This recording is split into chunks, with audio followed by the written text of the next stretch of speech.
Alaikum wa rahmatullah. Alors la vidéo d'aujourd'hui consiste à parler des Ouïghours, mais bon, de manière même plus générale, de la réaction des musulmans face à ce crime contre l'humanité. Alors si je fais cette vidéo, franchement, c'est parce que j'ai vu une interview de Mediapart d'une femme ouïghour sur les réseaux sociaux, ça a buzzé, ça franchement... Alors j'ai écouté, waouh, les arguments qu'elle a sortis, c'était des missiles. Franchement, je vous dis à tout de suite et je reviens dessus.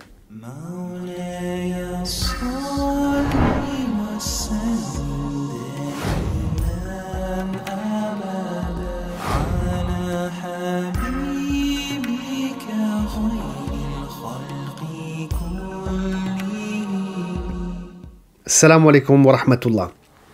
Oui, donc cette femme ouïghour qui est interviewée sur Mediapart, elle est revenue sur les manifestations qu'il y a eu dans les pays musulmans par rapport donc à l'actualité française. Et donc, comme vous le savez, voilà, il y a eu les caricatures. Donc, il y a Samuel Paty qui a été massacré et tué.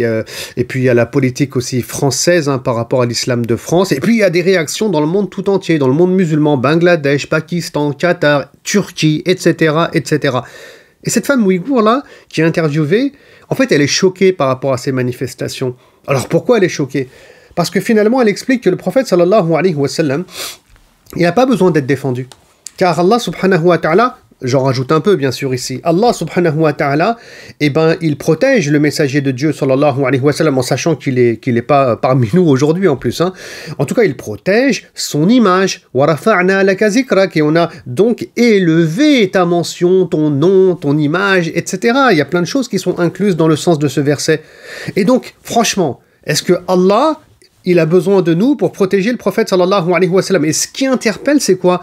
C'est que ces musulmans qui sont en train de sortir dans le monde tout entier parce qu'on caricature le prophète ou on se moque de l'islam, mais où est-ce qu'ils sont? Voilà ce qu'elle explique. Où est-ce qu'ils sont lorsqu'il s'agit de défendre des êtres humains musulmans, croyants, qui se font tuer, qui se font persécuter, torturer, massacrer? Il n'y a personne qui bouge. Normalement, là, c'est plus des manifestations que tu dois faire, là. Tu dois dormir dehors, tu dois mettre des tentes dehors, tant que, devant l'ambassade chinoise, tant qu'il n'y a pas une réaction du gouvernement chinois. Vous voyez? On pourrait dire pareil, vous savez, par rapport à la Birmanie, et par rapport à tous les crimes qui sont commis dans ce monde, parce que, franchement, il y en a de plus en plus. C'est ce que moi je remarque depuis les années maintenant qui sont en train de s'écouler. C'est grave. Franchement, c'est grave. Qu'est-ce qui se passe? Qu'est-ce qui se passe chez nous dans la communauté musulmane? Qu'est-ce qui se passe dans nos consciences? Et en dehors de la communauté de croyants, qu'est-ce qui se passe chez l'être humain? Quelle que soit sa confession. Qu'est-ce qui se passe? Pourquoi on ne réagit plus? Pourquoi on est paralysé? Pourquoi on est scotché? Est-ce qu'on pense qu'à nous finalement? Peut-être. Donc il y a un problème de fond chez l'être humain actuellement, et c'est pas ici qu'on va aborder cette thématique qui demande franchement un travail plus approfondi par rapport donc voilà, à la sociologie, à la psychologie et même au spirituel, pour comprendre ce qui est en train de se passer dans l'humanité, quelque chose de grave. Voilà, donc elle nous interpelle.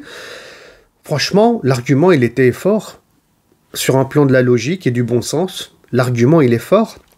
Et puis ça me rappelle un hadith du prophète sallallahu alayhi wa sallam. Ça me rappelle aussi les compagnons du prophète sallallahu alayhi wa sallam. Vous savez, quand les musulmans étaient torturés, persécutés à la Mecque, comme Bilal, qui était persécuté par Umayya, comme Ammar ibn Yasir, sa mère qui s'appelle Soumayya, qui a même été tuée. Alors ils n'ont pas commis de crime, ils avaient la foi en Allah subhanahu wa ta'ala, et ils avaient des convictions. Qu'est-ce qu'il va faire Abu Bakr as-Siddiq, qui était un riche commerçant, qui était croyant? Il va acheter ses esclaves qui sont persécutés, et il va ensuite les libérer pour qu'ils puissent vivre librement et non plus sous la tutelle de clans et de tribus qui étaient violents envers leurs esclaves qui avaient embrassé l'islam. Et ça nous rappelle un hadith effectivement du messager de Dieu sallallahu alayhi wa sallam où il nous dit que la communauté de croyants, elle est comme un corps qui est unique, un corps unique. Quand tu as une douleur quelque part, c'est tout le corps qui va réagir avec la fièvre, etc., avec les anticorps, je peux en rajouter ici. Ouais, quand tu as mal à la dent, c'est tout le corps qui réagit.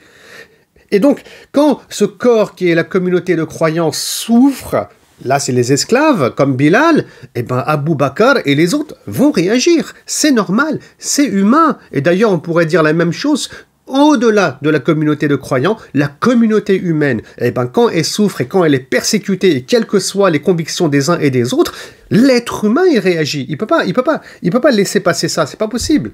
Mais nous, on le fait aujourd'hui, on est au 21e siècle, qu'est-ce qui s'est passé? C'est terrible, et on est tous touchés par ça. Je ne veux pas dire que moi je ne suis pas touché, on l'est tous quelque part. Donc il y a un problème. Et là, il faut qu'il y ait une remise en question profonde. Parce que l'islam, c'est ça. C'est Abu Bakr as-Siddiq. Donc, on doit agir. On doit agir avec ce qui se passe en Birmanie, ce qui va se passer donc en Chine, ce qui va se passer ailleurs dans le monde. Parce que souvent on me dit, oui, mais qu'est-ce qu'on peut faire? Qu'est-ce qu'on peut faire? Comme si on peut rien faire. Mais si on peut faire des choses. Hein, on peut éventuellement faire des manifestations, même si je suis pas très manifestation de manière générale, parce que j'ai pas l'impression que ça fonctionne beaucoup. On peut faire des pétitions, etc. Mais on peut aussi créer des ONG pour aider ce que font certains croyants et certains musulmans, et d'autres encore qui ne partagent pas notre foi. Qu'est-ce qu'on peut faire? Ben, on peut faire des vidéos pour sensibiliser, comme je suis en train de faire. Et puis comme, bien entendu, a fait cette femme ouïghour, pour interpeller les êtres humains. On peut faire tous des choses. On peut lancer des actions au niveau de la société pour que les gens se réveillent. Donc chacun, en fait, il doit voir qui il est. Sa personne, sa culture, son passé, les compétences qu'il a, et à partir de là, il voit ce qu'il peut réellement faire. Mais vraiment, on peut tous faire quelque chose. Il faut arrêter de se dire « Ouais, mais qu'est-ce qu'on peut faire ?» Et puis au final, on fait rien. Non, on peut tous faire quelque chose. Abu Bakr as-Siddiq, il a de l'argent, il est riche. Subhanallah, il a donc aidé en achetant des esclaves et en les libérant, tout simplement. Ça, c'est par rapport à son contexte et à son époque. Donc, Inch'Allah, voilà, c'est un réveil à la conscience. Je me parle peut-être à moi-même ici, je fais cette vidéo et j'espère qu'on va tous réagir, qu'on va tous nous réveiller, j'espère que les choses vont évoluer dans ce monde. Le monde va mal en fait, il y a une crise mondiale, on est malade, spirituellement, humainement, on est malade dans tous les sens du terme et on espère qu'Allah subhanahu wa ta'ala, il va nous guider, voilà. Franchement, je ne sais pas quoi dire, Est-ce qu'on est vraiment des bons musulmans? Là, il faut se poser la question. Un bon musulman, c'est pas quelqu'un qui fait bien les ablutions.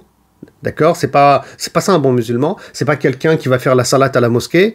Franchement, aujourd'hui on en est à là, la salat à la mosquée, les ablutions, à parler de ces thématiques-là, alors qu'il y a des gens qui se font massacrer autour de nous dans ce monde. Franchement, c'est pas possible, c'est plus possible. Donc il faut sensibiliser, Inch'Allah. Assalamu alaikum wa rahmatullahi wa barakatuh.